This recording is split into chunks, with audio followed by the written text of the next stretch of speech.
डुफास्टन tablet क्या है और इसके क्या क्या इस्तेमाल हो सकते हैं, इसकी डोज और आखिर पे इसके साइड इफ़ेक्ट के बारे में बात करेंगे। वीडियो को शुरू से लेकर आखिर तक ज़रूर देखिएगा ताकि आप इसके बारे में जान सकें। अगर आप मेरे YouTube चैनल पर नए हैं तो चैनल को सब्सक्राइब करें और साथ में बेल आइकन का बटन ज़रूर दबाएं ताकि मेडिसिन के रिलेटेड इन्फॉर्मेशन आप तक पहुंचती रहे। डुफास्टन टेबलेट ये एक हार्मोनल ड्रग्स है और इसमें जो फार्मूला यूज़ हुआ है वो है डाइड्रोजिस्टेरोन और ये 10 मिलीग्राम में आती है। इसको बनाने वाली कंपनी का नाम एबेट है। ये था डुफास्टन 10 मिलीग्राम टेबलेट का इंट्रोडक्शन। अब देखते हैं डाइड्रोजिस्टेरोन क्या है। ये एक सिंथेटिक फॉर्म है प्रोजेस्टेरोन हार्मोन्स की। प्रोजेस्टेरोन हार्मोन्स क्या करता है, ये फीमेल बॉडी से प्रोजेस्टेरोन हार्मोन्स प्रोड्यूस्ड होता है। ये आपकी प्रेगनेंसी को सेफ बनाता है और इसके साथ साथ मिसकैरेज होने से बचाता है। लेकिन जिन फीमेल्स में प्रोजेस्टेरोन की कमी हो जाती है या फिर प्रोजेस्टेरोन का लेवल अनबैलेंस हो जाता है तो इन फीमेल्स में प्रेगनेंसी में बहुत से इशू आते हैं, जिनमें ये एक बड़ा इशू होता है मिसकैरेज का। तो इसके बारे में व्यूअर्स अब बात करते हैं इसके यूजेस के बारे में। डुफास्टन टेबलेट को ज़्यादातर डॉक्टर और गायनेकोलॉजिस्ट आपको एडवाइस करते हैं आपकी प्रेगनेंसी के पहले महीने से लेकर तीसरे महीने तक इसको इस्तेमाल कराई जाती है। इन फीमेल्स में मिसकैरेज अबार्शन हो जाता है तो इन फीमेल्स में ये टेबलेट इस्तेमाल की जाती है, क्योंकि इसमें क्या है कि डाइड्रोजिस्टेरोन जो कि प्रोस्टोन की सिंथेटिक फॉर्म है, ये क्या करेगा, आपकी प्रेगनेंसी को सेव करेगा और महफूज बनाएगा, मिसकैरेज के चांस को ख़त्म करेगा। इसके अलावा ये टेबलेट हार्मोनल इम्बैलेंस में इस्तेमाल की जाती है। अगर आपकी बॉडी में हार्मोनल इम्बैलेंस हो गया है, इसमें यह टेबलेट का इस्तेमाल किया जाता है।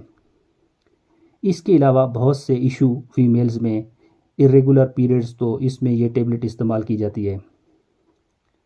इरेगुलर पीरियड्स जिसमें डिस्मेनोरिया, मतलब जिसमें आपके पीरियड्स तो आ रहे होते हैं लेकिन इसमें पेन बहुत हो रहा होता है, आपको इस कंडीशन में भी डुफास्टन टेबलेट का इस्तेमाल कर सकते हैं। इसके अलावा एमनोरिया, मतलब आपको बहुत सारे महीने हो गए हैं, आपको पीरियड्स नहीं आ रहे, इस केस में भी ये इस टेबलेट का इस्तेमाल किया जाता है। इसके अलावा हैबिचुअल अबार्शन में भी इसका इस्तेमाल कर सकते हैं।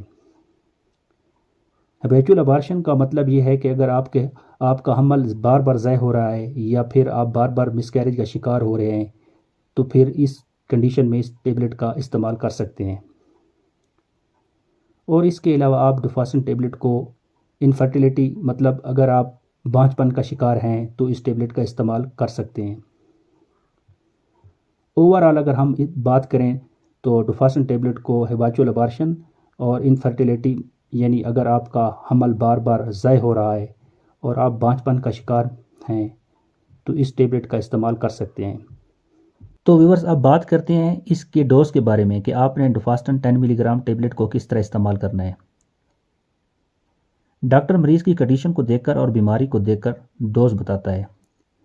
आपने एक टेबलेट लेनी है दिन में एक दफ़ा और आपने खाना खाने के बाद इसका इस्तेमाल करना है। क्योंकि ये टेबलेट हार्मोनल है तो आपने खाना खाने के बाद इस टेबलेट को इस्तेमाल करना है। इस टेबलेट को अपने डॉक्टर की हिदायत के बगैर नहीं लेनी चाहिए। अब बात करते हैं इसके साइड इफ़ेक्ट के बारे में। इसके कोई ख़ास साइड इफ़ेक्ट देखने को नहीं मिले, लेकिन साइड इफ़ेक्ट हर मेडिसिन के होते हैं। इससे आपको नोज़िया एंड वोमिटिंग हो सकती है, सर दर्द हो सकता है, चक्कर आ सकते हैं, थकावट हो सकती है, आपके मूड में तब्दीली आ सकती है, आपकी जिल्द पर ख़ारिश हो सकती है, आपको भूख की कमी हो सकती है। तो व्यूअर्स, उम्मीद करता हूँ इन्फॉर्मेशन अच्छी लगी होगी। चैनल को सब्सक्राइब करें, लाइक करें। मिलते हैं नेक्स्ट वीडियो के साथ। अल्लाह हाफिज़।